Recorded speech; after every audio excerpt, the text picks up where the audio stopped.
Our congregation has many precious ministries. One of these ministries is called Tim's Place, and the director of Tim's Place, Rhonda Heyn, is here with us this morning. She's not a stranger to this congregation, and she and I are going to have a little chat. Welcome.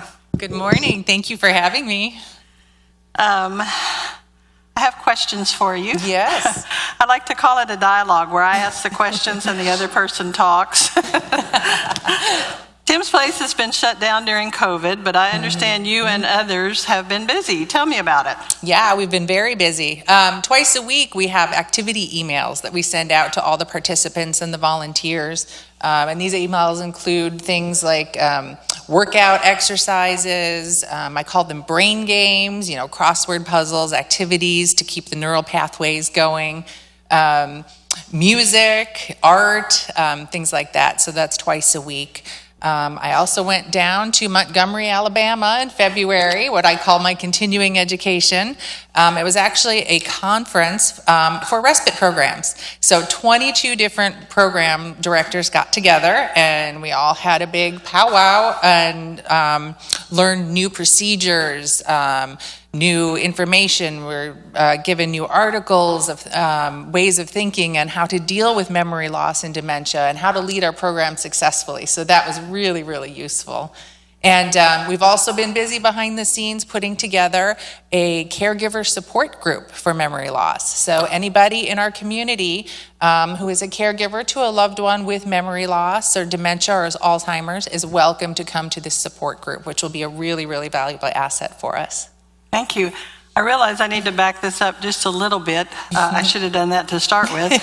There are people in this congregation who might not know what Tim's Place is. Yeah. Tim's Place is a gathering for people. It was one of the founding persons was Carol Lee Dunn, who gave seed money for this program.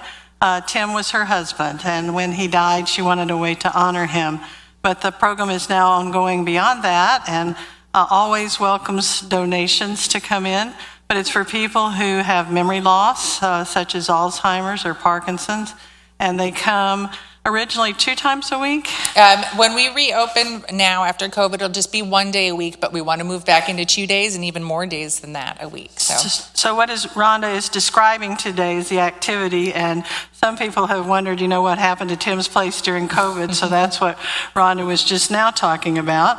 I'm always fascinated by your passion for this ministry. Where does that passion come from? I didn't start out with this in mind at all. However, I've had to take care of my parents and my grandparents and my husband's father and his grandmother and his mother, and it just turned into a caregiving thing. And I realized that so many people are stuck, not stuck, but are left with the responsibility to care for people who are not able to care for themselves. And I really, really see that need in this community. There are so many people who are just overwhelmed with all the responsibilities, and we really wanted to find a way to step up and address that. Thank you. One thing that is a misconception about this work with particularly like Alzheimer's patients is, well, it's adult daycare. Yeah. And Rhonda will tell me, no, it's not adult daycare. So how do you explain that? Yes, I'm very passionate about this. If you want to start showing the pictures, I'm going to briefly I'm not going to talk about each picture, but you can take a look at them and just see some of the activities that we do. So we are not a program where you drop off your person and we put them in front of a puzzle, and just keep an eye on them. Our goal is to engage and to continue a meaningful life, build friendships, activities. We do activities, hand-eye coordination to keep those neural pathways open. And same thing with I call them the brain games. We do a lot of memory recall, talk about memories and things from the past. We have chair yoga. We play games. I actually brought in a baby goat that everybody got to bottle feed, which was a big hit. So we're always looking for activities and a way to engage and keep meaning in their lives. One thing that I've heard people talk about is that they play a lot of games and activities, but Rhonda will tell you that Tim's Place is about building relationships. How do you talk about that? Yeah. All of our activities are fun, but our relationships are what our ministry is about.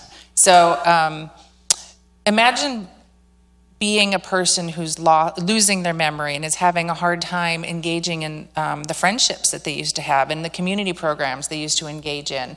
You start to feel a little bit lost. And can you imagine waking up and never hearing anybody say, I need your help, or I need you? So we try to find ways to keep these people useful in the community. You know, when they come to our program, I greet them at the door and I say, hey, I need help setting up, or I need a greeter at the door to greet everybody. Can you help me? So one of the special things about our program is we don't differentiate between the volunteers and the participants. Everybody's the same. So when you walk in the door, you get the same name tag, and if you come in, you don't know who's a participant and who's a volunteer. It's just a group of people doing this life together. I continue to just be overwhelmed by the beauty of this program. One thing that I like to say to our congregation is the church has left the building, meaning that our ministry starts on Sunday morning where we worship God, celebrate the life and love of Jesus Christ, life and death and resurrection of Jesus Christ, and go out into the world to serve. So with Tim's Place, I say the church has left the building, but you haven't left the building. What does that mean? You know, this is a perfect opportunity for the church to leave the building, because we aren't just serving the members of this church. We are reaching out to the entire community. And it's really important to build these friendships. And I think one of Christ's most important commands to us is to love your neighbor and take care of your neighbor. And this is a way that we can do that. And, you know, you think that just, a little program, isn't significant. But I just want to share a quick story with you. I don't know if you can see up on the screen a picture of, we can put up the picture maybe of the art project. And I apologize for the quality. I wasn't intending to share this. It was just a picture I took from my phone of a screen. But I told her she had to. So this artwork was painted by a woman with dementia. And so they asked her to paint a painting. And so she just did it on the left. It's just blue. And they asked her, what is that? And she said, well, that's how I feel. She was just kind of sad and depressed. And so they said, well, let's start a new one. Let's pick some colors that you like and think about something that makes you happy, and let's paint that. And so she painted the next picture on the right. She chose pink and red, and I think there's a little bit of yellow in there that I don't know if you can see it.